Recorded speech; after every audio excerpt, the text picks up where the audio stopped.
सोनिया गांधी और पूरी कांग्रेस बैकफुट पर आई कि हमारा मकसद ये नहीं है। परंतु आज शाम पित्रोड़ा जी के बयान ने कांग्रेस का मकसद देश के सामने स्पष्ट कर दिया है। वो देश के जनता की निजी संपत्ति का सर्वे कर निजी संपत्ति को सरकारी खजाने में डालकर जो उन्होंने यूपीए के शासन में तय की थी प्रायोरिटी कि देश के संसाधन पर सबसे पहला अधिकार माइनॉरिटी और उसमें भी मुस्लिम लोगों का है, उस प्रकार से इसका बंटवारा करना चाहती है। मैं मानता हूं कांग्रेस पार्टी या तो अपने मैनिफेस्टो से इस बात को विड्रॉ करे या उन्होंने स्वीकार करना चाहिए कि यही उनका मकसद है। और देश की जनता को भी मैं अपील करना चाहता हूं, इनके महत्वपूर्ण नीति निर्धारण करने वाली लोगों की टीम के मुखिया सैम पित्रोड़ा के बयान को देश की जनता गंभीरता से ले। इनके मन में छुपी हुई मंशा क्या है आज बाहर आ गया है। इसका कॉग्निजेंस, इसका संज्ञान देश की जनता ने लेना चाहिए। और कांग्रेस पार्टी अगर ये नहीं करना चाहती तो अपने मैनिफेस्टो से सर्वे की बात को विड्रॉ करना चाहिए, ये घोषित करना चाहिए हमारी प्रायोरिटी माइनॉरिटी नहीं है, हमारी प्रायोरिटी गरीब है, जो हमारे देश के प्रधानमंत्री नरेंद्र मोदी जी ने कहा है। देश के संसाधन पर सबसे पहला अधिकार देश के गरीब का, दलित का, आदिवासी का और पिछड़े का है। मैं मानता हूं देश की जनता ने आवाज मुखर करनी चाहिए और डिमांड भी करनी चाहिए।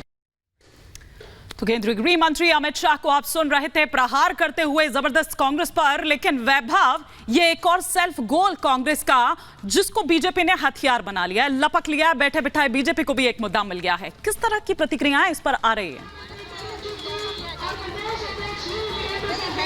हाँ हिमानी, बिल्कुल हम इस वक्त दिल्ली में ही मौजूद हैं और मंचों से इसको लेकर लगातार प्रतिक्रियाएं सामने आ रही हैं। तो अब महिलाएं तमाम जो हैं वो सड़कों पर उतरी हैं।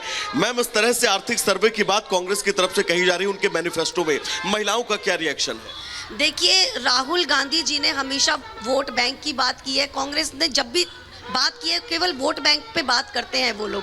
इस बार जो वो मैनिफेस्टो लाए हैं उससे महिलाएं इतनी ज़्यादा आक्रोशित हैं क्योंकि उन्होंने बात की है महिलाओं के स्त्री धन के ऊपर।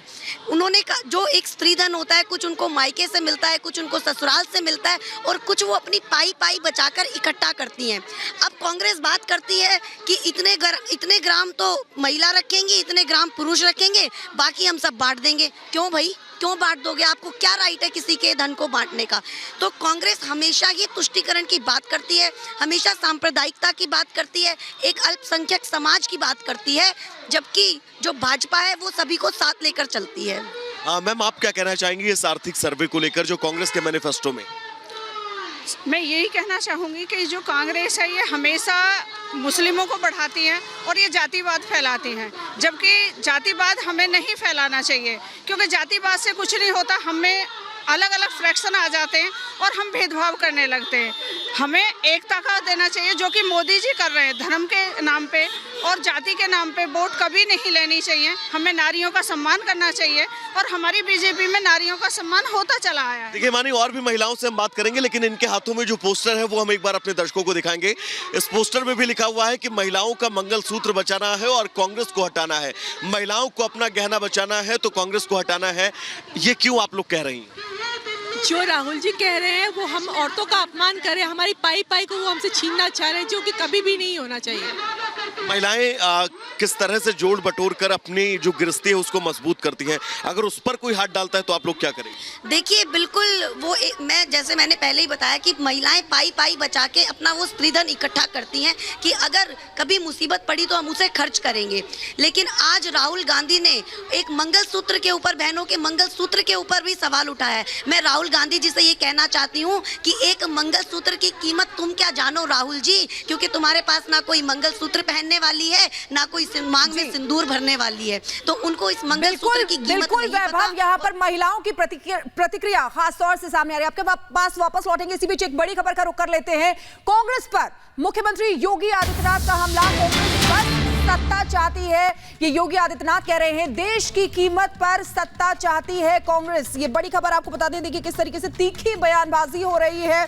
अब कांग्रेस पर मुख्यमंत्री योगी आदित्यनाथ ने हमला बोला है। उन्होंने कहा है कि कांग्रेस बस सत्ता चाहती है। आइए सुनते हैं।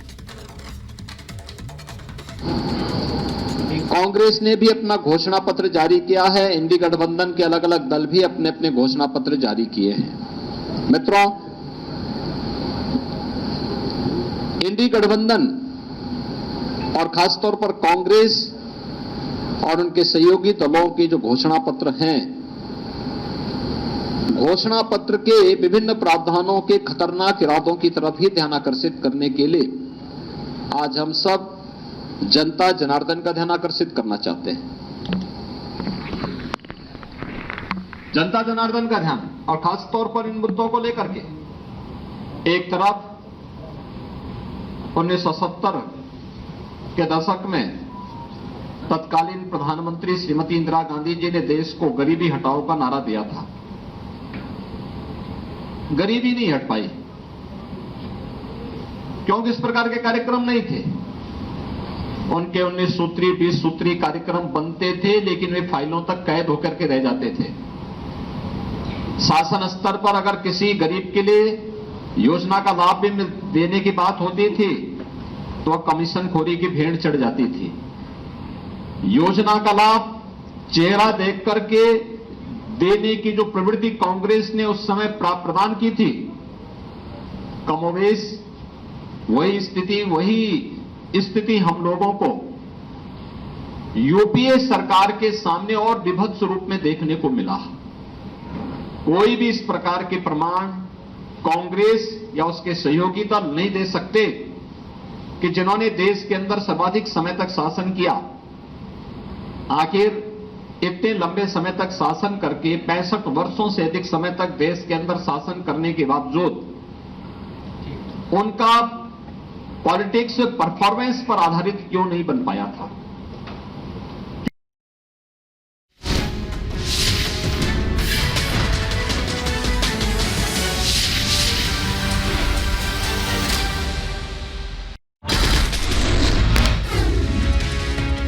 छत्तीसगढ़ के सरगुजा में पीएम मोदी ने कांग्रेस पर बोला हमला, कहा कांग्रेस के मैनिफेस्टो में मुस्लिम लीग की छाप।